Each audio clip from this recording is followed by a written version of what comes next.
May problema pala tong isa naming makina mga idol. So ngayon, ang problema nito, pagdating dito sa area na 'to ay tumitigil siya. So humihinto siya, nagkakaroon siya ng alarm 'pag naka-detect tong photoelectric sensor na 'to.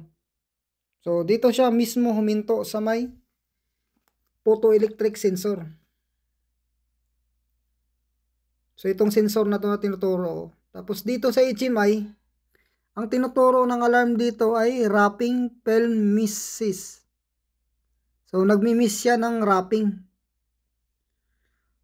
So dito, pinakitaan ko ng kamay sa kasama ko, sabi ko pakitaan mo siya ng ano na magpatay sindi yung ilaw ng photoelectric sensor kasi i-check ko dito sa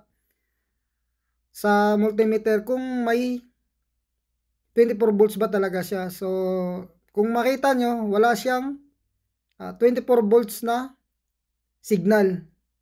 So hindi siya nagbibigay ng signal pero umiilaw siya, nag-on off yung ilaw niya ng signal.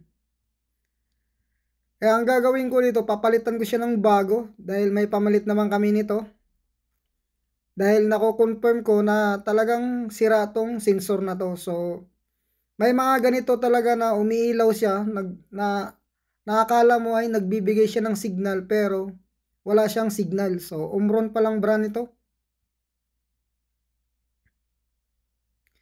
So ngayon ay fast forward tayo, ay napalitan ko na ng sensor. So ngayon ay umaandar na yung makina na dire-diretso. So hindi na siya tumitigil. Talagang photoelectric sensor lang talaga ang problema dahil ang nangyayari, hindi siya nagbibigay ng signal papunta sa PLC na may nakikita siyang product.